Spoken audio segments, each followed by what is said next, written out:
All right, so explain the activity and structure of your lesson and the benefits. The activity that I use in my classrooms is action learning. I use this activity for understanding the concept called intermolecular interactions. This is a very important concept in biology and chemistry.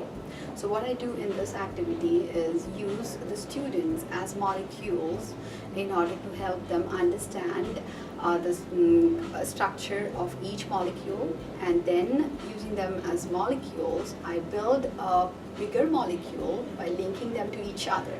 That is the second part. And coming to the third part, I ask them to be connected to each other as molecules, and then they are making folds and coils in order to form a three-dimensional structure.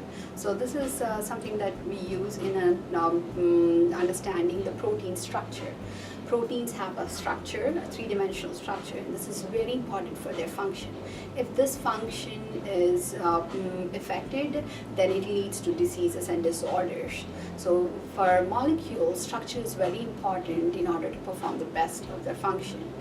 So this is intermolecular interactions using students and in action, and they're involved physically and they're moving around and they're connected to each other, and they're learning by completely actively involved in the classroom. Because this is a face-to-face classroom, I have this option of using them as molecules and making them understand something that they have to visualize or see it on a two-dimensional screen. So this is called action learning. What materials or resources helped you in designing your lesson? Actually, the answer is a little unique or different than what you might have expected. I looked up for a good video to make my students watch and learn what is intermolecular interactions, because there is no lab exercise or any concept given in textbook about intermolecular interactions. So I was looking up for a video on YouTube. I did not find one, and then I started looking up for this concept in textbook as well, and it is not given very clearly. So as I would say that lack of resources made me come up with this kind of activity. There is no such thing as a video for understanding this concept and the importance and significance of it. So a lack of resources made me come up with this creative and innovative idea of using students as molecules and help them understand this concept. Molecules are tiny, they're nanometers in size, they're very, very tiny. And it is hard for them to visualize and understand what goes on at the micro level. But when I make it big, make them as molecules, then they are personifying a molecule, and they are moving around and they have parts, so they can see, they can visually see. That excites them. And that actually, when I initially started this activity, when I came up with this creative thought, I thought that this is totally an experiment. And when I started doing this activity, I saw that happiness and smiles in my students' eyes, and they're learning. I really love that. I love that, and that excited me. That enthusiasm in students and everybody in the classroom, that excited me, and that kept me going. So I added more components and more elements to it, and I made it better and better. And over the time, it has taken a complete form. And now I think it is ready for students to, for me to form a lesson plan and get on it. So, what active learning theory were you trying to connect to in your lesson, and why? When I took professional development courses, I read about two theories, andragogy and pedagogy. Andragogy is adults, how they learn, right?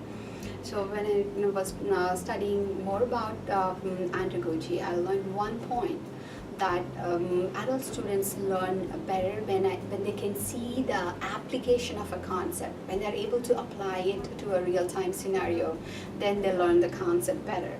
That made me think. I started thinking deeper, and I was looking for something to make everybody in classroom, not just adult students, but also children, or people who come from, students who come from high school, and all ages, students of all ages and all majors, to make them understand the concepts in biology.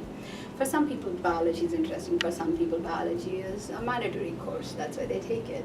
So when I was studying about andragogy, I saw that giving the application of a concept helps them understand the concept better.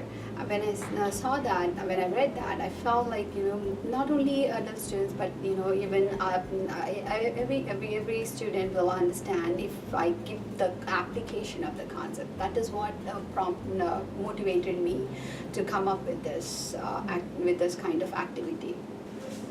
In order to develop this activity, both professional development courses and destinations helped me.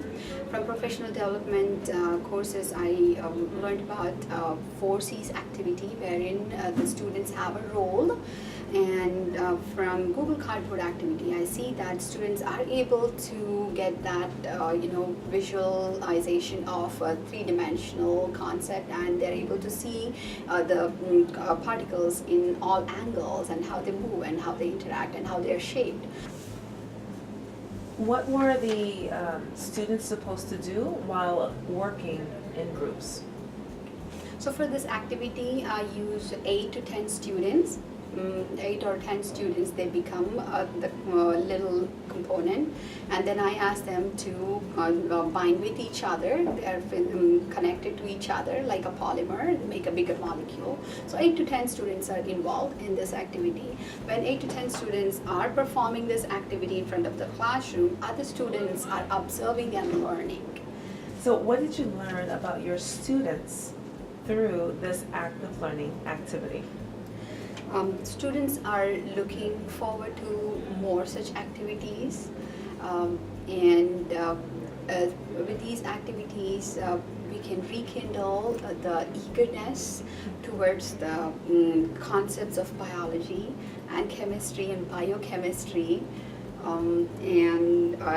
It looks like students are amazed at the fact that molecules interact with each other, and that can be visualized.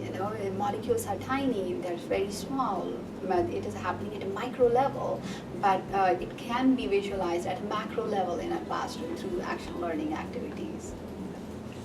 What did you do differently in this lesson from previous lessons? Earlier I used to use PowerPoints and videos or animations in order to explain this concept, which is on a two-dimensional plane, whereas these concepts are three-dimensional. So I think I'm able to successfully help my students understand the three-dimensional concepts by making them molecules.